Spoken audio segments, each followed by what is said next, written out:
विधान मैं माननीय सभापति महोदय से निवेदन करूंगा कि जब अध्यक्ष महोदय से कि जब मेरा प्रश्नकाल के अंदर तारांकित प्रश्न अंतिम था और मुझे उसका जवाब देना था, लेकिन 2 मिनट का समय बढ़ाएंगे, ये आपसे पहले निवेदन कर देता हूँ।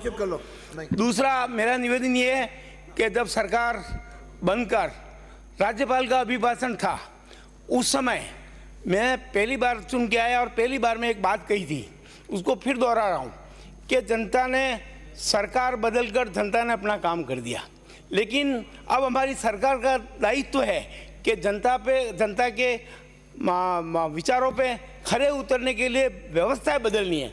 और व्यवस्था बदलने के लिए जैसा कि सभी वक्ताओं ने एक बात कही, भ्रष्टाचार के, बेईमानी के कई मामला है, तो उसके अंदर सबका विश्वास हमारे यूडीएच मंत्री खर्रा साहब के प्रति है। तो मैं उदयपुर शहर के 2-3 ऐसे मुद्दे आपके समक्ष रख रहा हूं, जिसका आप गहराई से अध्ययन करके आप सख्ती से कार्रवाई करेंगे, ऐसा विश्वास है। उदयपुर शहर के अंदर नगर निगम उदयपुर के तत्कालीन आयुक्त यूआईटी के स्वामित्व की अधिपत्य की पानेरियों की मारदड़ी की स्थित आरती नंबर 1163 रेलवे पटरी से 30 फीट के अंदर की भूमि का आवंटन 3 अलग अलग पट्टों में उसका व्यावसायिक निर्माण की अनुमति जारी कर दी, जबकि उक्त भूमि नगर निगम की नहीं होकर यूडीए की थी। उक्त नगर निगम नियुक्त द्वारा भूमि आवंटन की पत्रावली पर रेलवे पटरी के 38 फीट अंदर होने के कारण आवंटित नहीं कर सकने की बाबत अपनी रिपोर्ट के अंदर लिख के दिया है, जिसकी पत्रावली मेरे पास मौजूद है, जो मैं आपको दूंगा। उसके बावजूद भी उस भूमि पर रेलवे अंडरब्रिज प्रस्तावित है, 150 फीट रोड प्रस्तावित है।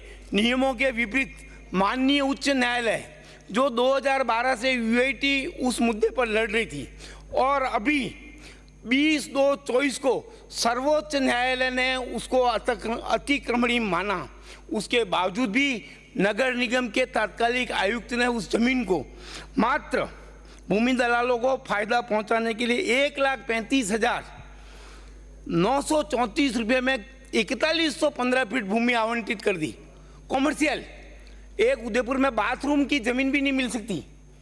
इतनी बड़ी भूमि के घोटाले के बाद उसकी रिपोर्ट जांच के लिए कलेक्टर को भेज दी, वो ठंडे बस्ते में डाल दिया। इसलिए जबकि रेलवे की दोहरी लाइन की स्वीकृति अभी हाल में जारी हुई है, उसकी प्रतिलिपि भी मैं आपको दूंगा मेरे वक्तव्य के बाद।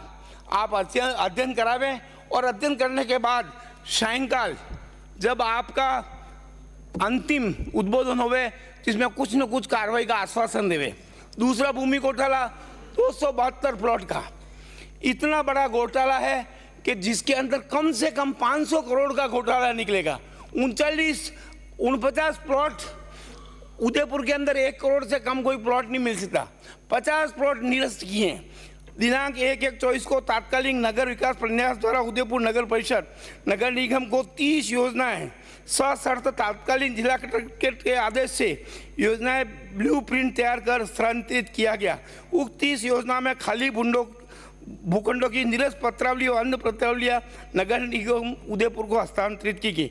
नगर निकास प्रन्यास द्वारा उक्त योजनाओं में जो प्लाट विक्रय किए गए, उन प्लाटों की राशि जमा होने पर ही नगर विकास प्रन्यास द्वारा आवंटी को रसीद दी गई, पर नगर विकास प्रन्यास के रजिस्टर में आवंटन रसीद का इंद्राज नहीं है। जब तक वो आवंटी की रसीद इंद्राज नहीं होगी, वो वैध नहीं है। कुछ प्लाटों का नगर विकास प्रन्यास द्वारा आवंटन किया गया, लेकिन आवंटी द्वारा राशि नहीं जमा कराने पर उक्त प्लाटों का आवंटन स्वतः ही निरस्त हो जाता है, लेकिन उन प्लाटों की पत्रावलियां भी नगर निगम ने हस्तांतरित नहीं की। उक्त योजना के खाली प्लाट, कॉर्नर प्लाट यूआईटी द्वारा निरस्त किए गए आवंटन के सभी पत्रावलियों के बारे में संपूर्ण जानकारी तात्कालिक आयुक्त हिम्मत सिंह बारठ होने के पश्चात कुछ भूमि माफियाओं से मिली भगत कर उनके अपने अधीनस्थ अधिकारी एवं भूखंड घोटालों में भ्रष्टाचार होने पर नगर निगम उदयपुर द्वारा एक जांच कमेटी गठित की गई, हमारे आयुक्त द्वारा, हमारे महापौर द्वारा।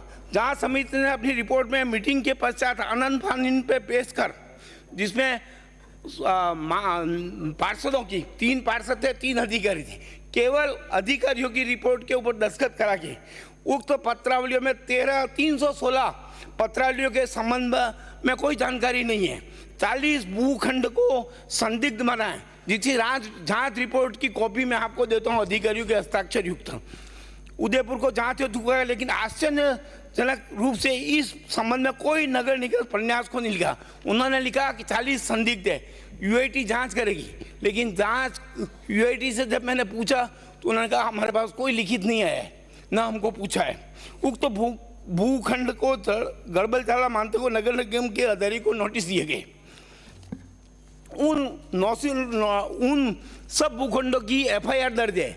एसओजी द्वारा जांच पिछले 1.5 साल 2 साल से पेंडिंग है, लेकिन एक मात्र 3 अधिकारी, बहुत छोटे अधिकारियों को 4 को 17-16 सीसी का नोटिस दे दिया, जबकि इसके अंदर जो मुख्य अभियुक्त आयुक्त होता है नगर परिषद का, जिसने 22 भूखंड एक ही, जिसकी सूची दे रहा हूँ, 49 प्लॉट जो रद्द किए हैं अभी पिछले भाजपा सरकार आने के बाद, उसकी प्रतिलिपि मैं आपको दे रहा हूँ।